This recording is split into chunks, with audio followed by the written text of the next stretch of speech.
Good evening friends, स्वागत है आपका अपने चैनल द स्मार्ट ज्ञान अड्डा में। जी हाँ फ्रेंड्स, सभी गैर शैक्षणिक प्रतिनियुक्तियां रद्द कर दी गई है, लेकिन इस बार की बात पहले जैसी नहीं है, जो कि सेटिंग वेटिंग कर लिया और फिर कल से जो है प्रतिनियुक्ति खत्म हुआ, फिर परसों से चालू हो गया। ऐसा कुछ नहीं होगा। इस बार बीओ पर बिल्कुल गाज गिर जाएगी यदि वो इस तरह का करेंगे या कोई भी डीपीओ करेंगे। बीआरपी एक साथ वेतन और पेंशन लेंगे कैसे? ये तो नियमों का उल्लंघन है। जी हाँ फ्रेंड, इस पर बात होगी। एसएसए के वेतन आवंटन अपडेट को भी बताया जाएगा। जी हाँ फ्रेंड, बात कर लेते हैं। सरकार मुहर्रम के बाद करेगी शिक्षक संघ से वार्ता, अच्छी न्यूज निकल करके आ रही। और राज्यकर्मी का दर्जा जरूर मिलेगा, सीएम नीतीश कुमार का ऐसा कहना है।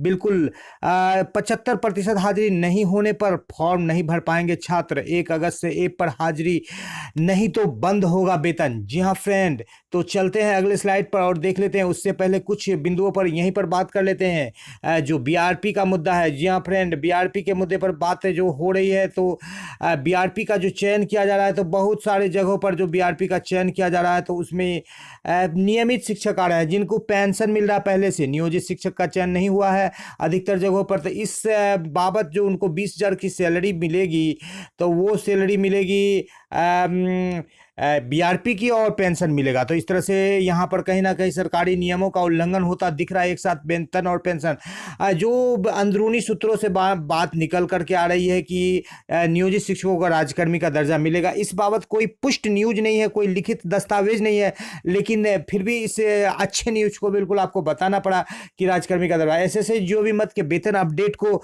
आपकी बात करें, तो फिलहाल जो है कल मुहर्रम की छुट्टी है। अब जो है नेक्स्ट वीक में 3 से 4 वर्किंग डेज में जो है जिलावार आवंटन हर हाल में हो जाएगा। जुलाई का साथ ही साथ रेशनलाइज ढंग से, यानी कि 4 महीने का कहीं पर कम आवंटन हुआ है जीओबी का तो ज़्यादा होगा, कहीं ज़्यादा हुआ है तो कम होगा। कई जिलों में जो है यूनिफॉर्मिटी यानी एकरूपता समाप्त हो गई है, उसको भी इस बार ध्यान रखा जाएगा।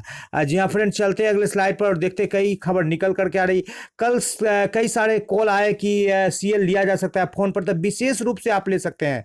इसलिए इस न्यूज़ को फिर रिपीट कर देते हैं कि विद्यालय में सीएल का विधिवत संधारण करना है, जिसमें सीएल की प्रविष्टि की जाए। विषम परिस्थिति में, यहां पर देख पा रहे फ्रेंड, विषम परिस्थिति में दूरभाष पर सूचित कर अवकाश का उपयोग का विकल्प है, अन्यथा की स्थिति में अवकाश को अनागरिक माना जाएगा।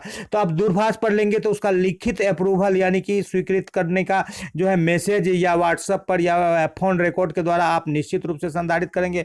या तो रजिस्टर का फोटोकॉपी की रजिस्टर पर चढ़ गया, अन्यथा आप फोन पर लिए और वहां पर चढ़ा नहीं, तो आप भी दोषी पाए जाएंगे, प्रधानाध्यापक तो पाए जाएंगे। तो कई सारे कॉल्स आए थे।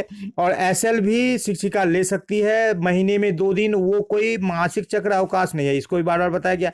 यहाँ पर देख लेते हैं। निदेशक प्राथमिक शिक्षा के द्वारा सभी गैर कार्य से शिक्षकों को प्रतिनियुक्ति रद्द की जाए। एक बड़ा सवाल निकल करके यहाँ पर आ रहा है कि बात करें इसकी कि जो बीएलओ का कार्य करते हैं, जो इसे गैर शैक्षणिक कार्य के श्रेणी में रखा जाता है, और कई सारे बीएलओ का कॉल आया कि गैर शैक्षणिक कार्य को तो रद्द किया गया है, लेकिन बीएलओ का कार्य सरकार के द्वारा कराया जा रहा है।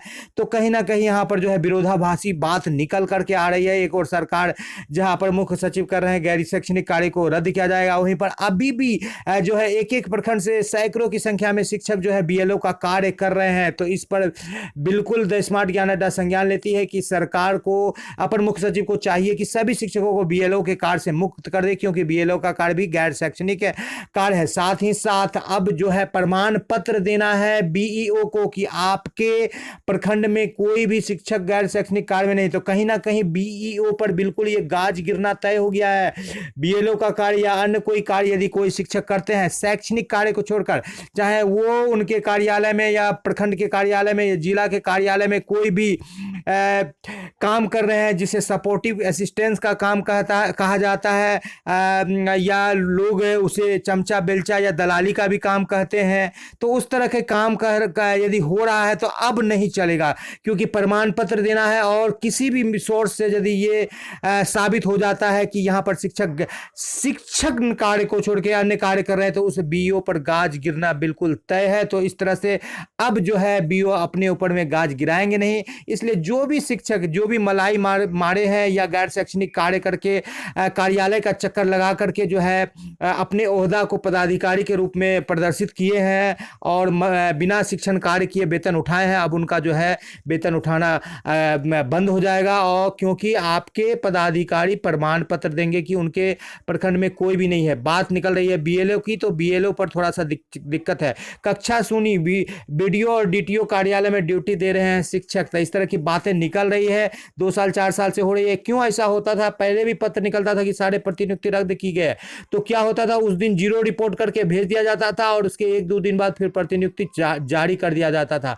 लेकिन जब इस बार प्रमाण पत्र बीओ देंगे तो फिर इस तरह का जो है लिपापोती वाला काम होना काफी कठिन रहेगा। इसीलिए जो लोग भी इस तरह के लोग करते हैं उनको भी दिक्कत है, जो लोग नहीं करते हैं वो भी निगाह रखेंगे कि नहीं हो। प्रमाण पत्र देना है कि जांच की जा रही है कि नहीं, हर एक बिंदु पर निगरानी की जांच में जो है प्रमाण पत्र देना है। और निगरानी के जांच में भी कहीं ना कहीं फोल्डर जो मिला है निगरानी विभाग को और डीपीओ से रिपोर्ट मांगा जा रहा है, दोनों में जो है बिल्कुल एक तरह से ठन गई है।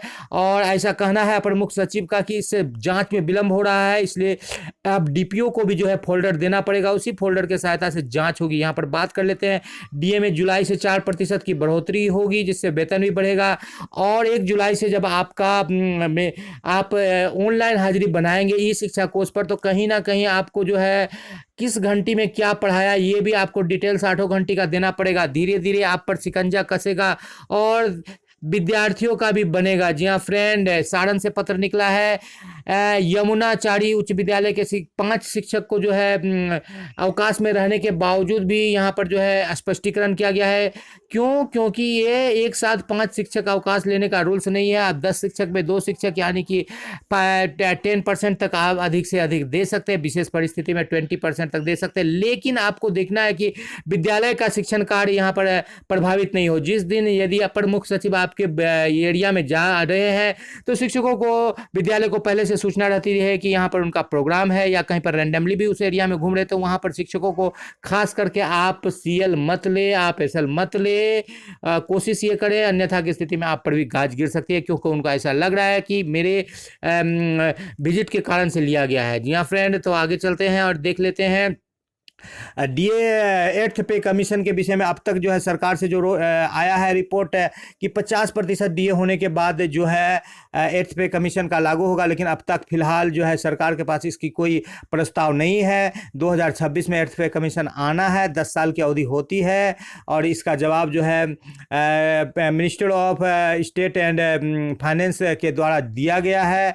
लेकिन पिछले 7 सालों में जो है 42% बढ़ी है महंगाई भत्ता, लेकिन उसी के जगह पर 111% जो है यहाँ पर जो है महंगाई बढ़ गई है अन्य क्षेत्रों में। तो कहीं ना कहीं दिक्कत है। इस बाबत जो है 8th पे कमीशन का रिक्वायरमेंट है। आपको बता दे, चाहे 9वीं के छात्र हो, चाहे 10वीं के छात्र हो, चाहे 11वीं के, चाहे 12वीं की, चाहे उनका ईयरली एग्जाम हो, चाहे माध्यमिक या परीक्षा हो, तो उनको हर हाल में 75% अटेंडेंस जितना उनका क्लास चल रहा है 1 अप्रैल से लेकर जिस महीने तक देंगे उसके पहली तारीख तक नहीं वो करते हैं तो उनको फॉर्म फिलअप करने नहीं दिया जाएगा, 9th का, 10th का, इंटर का या +2 का। तो एक बड़ी खबर छात्रों के लिए भी निकल रही है। जी हाँ फ्रेंड, बात कर लेते हैं मध्याह्न भोजन में गड़बड़ी के लिए लगभग 4,38,000 रुपए की राशि यहाँ पर दिया गया, अब तक जमा नहीं किया गया है। मुजफ्फरपुर से ये खबर दरभंगा से खबर निकल रही, 10 करोड़ का राशि उगाही किया गया है। यहाँ पर 3 तरह के शिक्षकों को जो है ई शिक्षा कोर्स के डाटा को अपडेट करने में दिक्कत हो रही है। उसमें बता देते हैं आपको, ऐसे शिक्षक जो 2022 में नियुक्त हुए हैं, ऐसे शिक्षक जो इनका तबादला ट्रांसफर हुआ है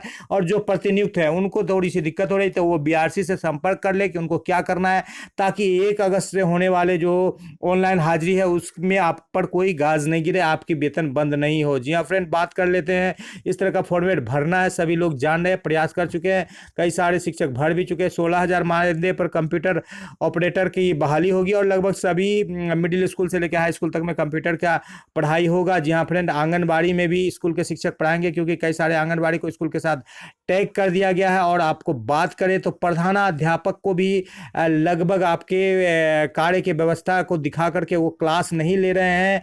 तो इस बाबत जो है उन पर भी दिक्कतें आने वाली है, और उनको क्लास लेना है कम से कम सप्ताह में 18 क्लास और एक दिन में 3 क्लास लेना है, प्रतिदिन वर्ग संचालन करना है। तो इस तरह की खबरें निकल करके आ रही है। तो वीडियो पसंद आ रहा है तो लाइक कर दे, इसी उम्मीद के साथ कि आपका जो है आवंटन इस अगला सप्ताह 3 से 4 दिन वर्किंग में हो जाएगा। आपसे आपका दोस्त और होस्ट विदा लेता है, और जल्द से जल्द आपको मुहर्रम के बाद राज्यकर्मी पर भी वार्ता होगी। सकारात्मक निकल रही है खबरें। जय हिंद, जय भारत, वंदे मातरम।